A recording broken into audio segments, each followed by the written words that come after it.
ये बंद कर दिया रास्ता। ये यहाँ से कचेरी महल आप देख सकते हैं। कचेरी महल हो गया। गुरुदेव कचेरी महल में ये क्या हो रहा है? ये जो है ये इधर पत्थर पड़े हुए ये हैं। जो 8 कुआ 9 बावड़ी में लगी थी जिस लाठी तो है अभी। अच्छा, ये 8 कुआ 9 बावड़ी, हाँ, ये वो दीवारें जो गिरी है वहाँ यही लगी हुई थी। लगी थी नहीं। तो इन्हें वहाँ से मतलब वहाँ से गिर गई तो यहाँ लाके रख दिया। हाँ, इनसे तो कहते 8 कुआ 9 बावड़ी 1600 पनियाली। तो ये तो मान के चलो कि ये और ये सब वही 1600 पनियारी है। हाँ, ये तो ये तो सब खंडित हो गई गिरने उठने धरने से। गिरने से होगा ही, गिरने गिरने अब जब गिरेगा तो फिर टूटेगी तो है ही। कोई परवाह नहीं किसी को। देखिए साथियों, ये सुंदर सुंदर मूर्तियां 8 कुआ 9 बावड़ी 1600 पनिहारियां और सारी 1600 पनिहारियों के फोटो बने हुए थे चलचित्र, लेकिन लापरवाही की वजह से और किसी की ध्यान न देने की वजह से इन पर भी नाम लिख दिए गए हैं। यहाँ पर कई प्रकार के लेला मजनू आते हैं और अपनी औकात दिखा के चले जाते हैं। महाराज जी, ये दीवारों पर भी देखिए आप, दीवारों पर लिख दी थी। ये कई प्रकार के लेला मजनूओं ने ये सारी औकात दिखाकर अपनी यहाँ पर सब कुछ गंदा करके, क्या मजाल किसी को आगरा के ताजमहल में जाके तो लिखे। नहीं, कोई नहीं कर सकता यहाँ, कोई वही तो चक्कर नहीं, कोई परवाह नहीं किसी को, कोई। चाहे चीजें लिख देता है। अच्छा महाराज जी, ये क्या हुआ करता था? ये अंदर उसी में गुफा गई, उसी में गई नहीं। अच्छा, इसमें से अंदर गुफा गई है अंदर और यहाँ कोई बैठा करता था क्या? राजा बैठते, वो बताते हैं कि राजा बैठते। राजा दर्शन करके यहाँ बैठे फिर निकल जाते। और जो कचहरी का दरबार लगा करता था वो जो इधर है यहाँ से, ये पूरा कचहरी का मतलब ये सामने जो है, ये तोपे है। तो तोपे क्या होती थी? समय भी हुआ करती थी। तोपा उस समय होती थी। तो महाराज जी, मेरे एक बात समझ में नहीं आती, ये तो तोपे तो अष्ट धातु की बनी होती है और एक तोप की कीमत करीब 8 से 10 करोड़ होती है, मैंने सुना है। अब ये तो अष्टधात की है, राजन की पुरानी धरोहर है नहीं। हाँ, मजबूत है आप। तो मैंने तो ये सुना था कि यहाँ नरवरगढ़ के किले में करीब हजारों लाखों तोपे हैं। लाखों तोपें थी, अब उस टाइम पे थी। आज तो जो है 14-15 तोपें बची, कुछ चली गई, कुछ दब गई, कुछ मतलब चोरी से चली गई। ऐसा चोरी का आप कैसे कह सकते हैं कि चोरी चली ये गई? अपन नहीं बता सकते हैं इस बात को। नहीं, मैंने सुना है आपने भी आवेदन दिया था एक बार, तो चोर पकड़ाए थे। हाँ, जब भी तो ये तोपें रखी है। अच्छा। एक बार हमने आवेदन दिया था, जब भी तो ये रखी है, ये गेट पर रखी थी। अच्छा, आपके आवेदन देने के बाद ये सारी तोपें इकट्ठी करके यहाँ रख दी। जो शेष बची थी 14-15 वो, हाँ, बाकी आपको नहीं पता वहाँ की थी कि नहीं थी, कहाँ गई? तो पता नहीं है कहाँ। कुल मिला के ये है कि हमने इतिहास में पढ़ा है, मैंने भी पढ़ा है और सुना भी है कि यहाँ नरवरगढ़ के किले में 1.25 लाख हाथी, 1.25 लाख घोड़े हुआ करते थे क्या? और तोपे भी सुना है कि हजारों लाखों की संख्या में तोपे थी यहाँ पे, क्योंकि 36 किलोमीटर के दायरे में जो किला फैला हो वह 14 तोपे को ढेर नहीं पाड़ सकती। और जिसने सिकंदर जैसे को रोका हो तो स्वाभाविक है कि ये किला कोई साधारण किला नहीं है, ये भारत देश की जान है। और यहाँ अगर इनको सजाया समरा जाए तो पर्यटन स्थल विश्व में नंबर 1 स्थिति में आ सकता है। ऊपर आने के लिए सिर्फ रास्ता चाहिए, ज्यादा ऊंचाई नहीं है, आधा किलोमीटर की ऊंचाई है। सिर्फ रास्ता काट के ऊपर बना दिया जाए और घूमने के लिए रास्ता बना दिया जाए तो 10-15 किलोमीटर के दायरे में ऐसी चीजें देखने को है जो विश्व में कहीं देखने को नहीं मिल सकती। महाराज जी, ये क्या था? ये बंगला था, ये कचहरी, इसको बंगला ही बोलते हैं। ये बंगला था। मैंने ऊपर जाके देखा है महाराज जी, जैसे आप लोग ये देखते हैं यहाँ से, मैं गया था ऊपर, दोनों तरफ बने हुए हैं ऐसे जाले, इस तरफ ये देखें आप और उस तरफ वो देखें आप। ये जालियां, इनके अंदर मुझे ऐसा लगता है महाराज जी, क्या रानियां और पटरानियां बैठा करती थी ऊपर से कचहरी में। ये तो कचहरी का दरवाजा तो जो बैठे थे मंत्री वगैरह जो उनके दरबार लगते थे, इसमें कागजात रखती थी। अच्छा, कागज कहाँ रखे होते थे वो बताएं। एक मिनट इधर घूम के आते हैं अपन, जो कि लास्ट सीमा को दर्शाता है।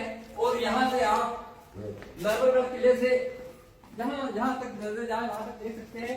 मौसम खराब है, धुएं की वजह से कुछ दिख नहीं रहा है, लेकिन फिर भी समझ में आ जाएगा। करीब ये धरातल से संभवतः 400 या 500 फीट की ऊंचाई पर है। ये 1200 फुट ऊंचाई है। इसकी 1200 फुट ऊंचाई है धरातल से। और सच बात भी है, धरातल बहुत नीचे जाके है, 1200 फुट पे। लेकिन आज इतनी ऊंचाई पे स्थापित होने के बाद भी नरवरगढ़ का किला आज गुमनामी के अंधेरे में खोता जा रहा है। तमाम चीजें जो यहाँ पर अनमोल थी, अष्ट धातु की तोपे थी, 1600 पनिहारों की तस्वीरें थी पत्थर पर उकेरी हुई, और भी नाना प्रकार की, जैसे कि यहाँ पर ग्रंथ और यहाँ का पूरा इतिहास जो हुआ करता था। आइए वहां चलते हैं। पीछे यहीं से तो महाराज जी ये हम देख रहे हैं राजमहल बहुत विशाल का है और इसके पीछे भी गुप्त रास्ता उसके अंदर से भूला भुलैया में जाके पीछे एक और महल है, वो किसका है? वो जो है अंदर एक महल अंदर है, एक महल इधर है। तो ऐसे बताते हैं कि ये पुष्कर का है और राजागढ़ का है। अच्छा अच्छा, दो नीचे अंदर पुष्कर का है, ऊपर राजागढ़ का है। अब ये देखिए ना, यहाँ भी लीला मजनू आए हैं, वहां पे सपना लता लिखा हुआ है। अब ये सब किसका काम? जैसे ये मैं एक बात पूछना चाहूंगा, राजा जी के सिंहासन के अपन समक्षी बैठे हुए हैं कि आखिर ऐसा क्या है कि मतलब यहाँ चौकीदार कितने हैं? चौकीदार दिन में आते हैं, एक सरकारी है, हाँ और प्राइवेट है, मतलब 4-5 हैं, मतलब 36 किलोमीटर के एरिया को देखने वाले के लिए सिर्फ 4-5 लोग हैं। देखिए मित्रों, जिस किले में पूरी बस्ती बसा करती थी, पूरा शहर बसा करता था, आज उसमें चौकीदार भी हैं तो नाम मात्र के 5। यहाँ पीने के लिए पानी की कोई व्यवस्था नहीं, जबकि एक टाइम ऐसा था, मैंने सुना है कि यहाँ अपन देखेंगे हालांकि चलते, लेकिन अपन यहाँ से बात करेंगे, फुब्बारे चलते थे यहाँ पर। फुब्बारे चलते थे जी, बीच में जी सामने जी फुब्बारे हमने देखी।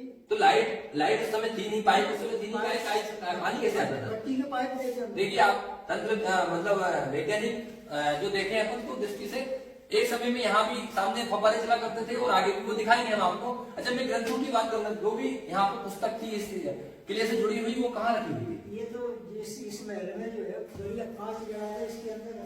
अच्छा, इस महल में पूरे में कांच लगे होते चारों तरफ। ये देखिए जो बने हुए चौकोर ये सब कांचों के बने हुए हैं और यहाँ से तमाम चोर दिन रात में आते हैं और खोल के ले गए, लाखों करोड़ों अरबों की संपत्ति को तहस नहस कर दिया, तोपे बेच गए।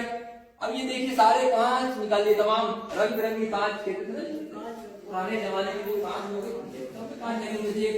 राजा के जो दरबार में जो सभ्यता और भव्यता होती है, हमें देखने को मिलती है संजय लीला भंसाली जी की पिक्चर में, उससे ज्यादा कहीं सुंदर ये था। और यहाँ मैंने सुना पिक्चर की शूटिंग हुई है। हसीना डाकू हसीना डाकू।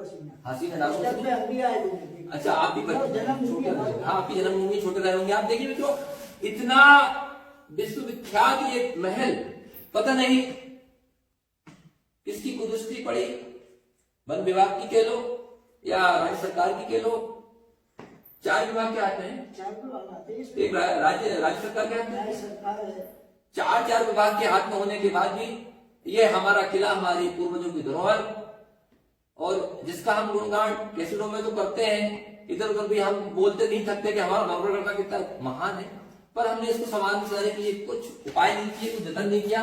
और आज हम देख रहे हैं कि ये जर्जर स्थिति में है और अब जो भी बचा है 10% 10% जो भी धरोहर के रूप में माना जाता है, सब में कांच लगे हुए थे, तमाम पूरे कांच, रंग बिरंगे कांच, पूरा कचहरी महल, और वो भी नरवरगढ़ का, जहाँ बड़े शासकों ने शासन किया है, जिनकी आज भी नाम लेकर लोग बल्कि आदर्श मानते हैं। हम उन्हीं आदर्शों को यहाँ इस नरवरगढ़ के किले में वक्त ने दबाकर रख दिया, भुलाकर रख दिया। सब कांच लगे हुए थे, ऊपर से नीचे सारे में कांच लगे हुए थे। ये पूरा रंग बिरंगा महल था।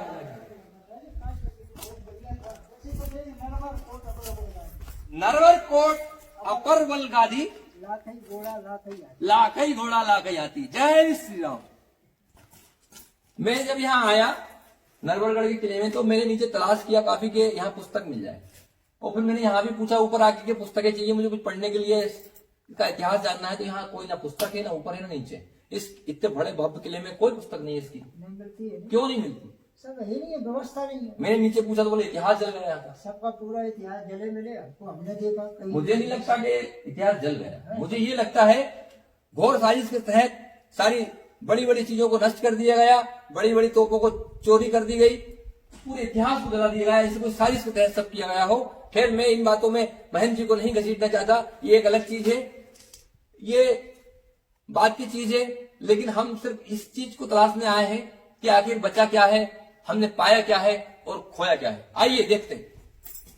पूरा संग रंजिता, जैसे यहाँ लिखने से ही इनकी आपस में शादी हो जाएगी। खैर, ये सब बातें करने से हमें क्या, ये अष्ट धातु की तरह तरह के इसमें बारीकी से मतलब ऐसा मड़ा हुआ है। हाथ में तलवार है, जैसे देवी कोई खड़ी हो, हाथों में तलवार लिए हो, वो खप्पर लिए हो, और तरह तरह के नाना प्रकार के फूल, और अष्ट धातु की। महाराज जी, ये मैंने सुना यहाँ पे नाम रखे गए हैं तोपों के। ये राम लक्ष्मण है, दोनों नाम। तो क्या इसमें नाम भी लिखा है राम? नहीं बताते हैं। अच्छा, बताते हैं कि ये राम तोप है, ये लक्ष्मण तोप है, और सच बात तो यह है कि सूर्यवंश का हर एक तोप है। महाराज जी, मैं आपसे ये पूछना चाहूंगा, ऐसा लग रहा है मित्रों, मैं गणेश सिंह डांगी, अखिल भारतीय डांगी पत्रिका प्रवाह, जिला अध्यक्ष भोपाल, अधिवक्ता जिला सत्र न्यायालय भोपाल, उपाध्यक्ष साकेत मंडल, भारतीय जनता पार्टी जिला भोपाल। जिला भोपाल का नाम लेते हैं तो सहजी हमारे शाहपुरा थाने का नाम याद आ जाता है। शाहपुरा थाने के पुलिसकर्मियों से मेरा सिर्फ ये नरवरगढ़ के किले से एक ही कहना है कि अपने कर्तव्यों का, दायित्वों का निर्वहन अच्छे से करें, और जो आपको जिम्मेदारियां दी गई है, जो आपने कसम खाई है, उसे बखूबी निभाएं और दिए गए आवेदन पर कार्रवाई करने की कृपा करें, वरना आवेदन का जवाब मांगने मैं खुद आ रहा हूं, सैकड़ों हजारों लाखों दांगूबंदियों के साथ, सैकड़ों हजारों लाखों भाजपा कार्यकर्ताओं के साथ, क्योंकि हम सूर्यवंश की चादर में कालीमान नहीं आने देंगे अपना सर्वस्व, मगर स्वाभिमान नहीं जाने देंगे। जय भारत, जय डांगी समाज, जय हिंदू समाज, जय भारत। स्वाभिमान क्षत्रिय की सबसे बड़ी लड़ाई है। इसकी रक्षा के लिए हमने सदियों से रक्त की नदियां बहाई है। अगर माता पद्मावती के सम्मान में मुझे अपना शीश कटवाने या काटने का अवसर मिलता है तो मैं अपने आप को भाग्य का किरदार से भी परवल समझूंगा। जय मां भवानी, जय राजपुताना।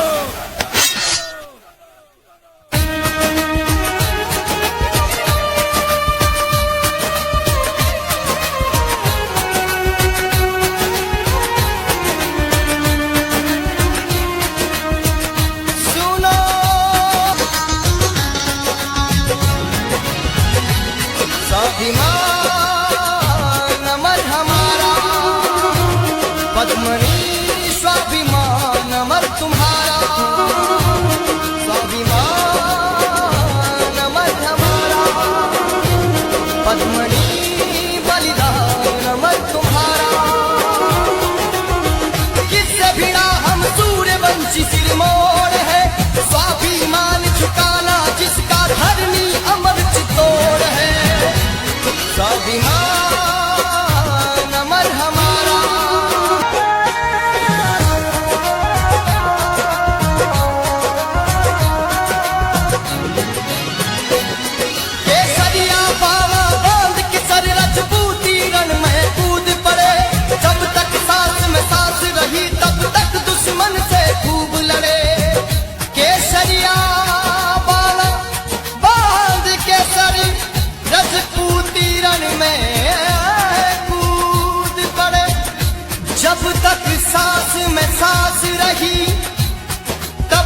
दुश्मनी बलिदान अमर तुम्हारा।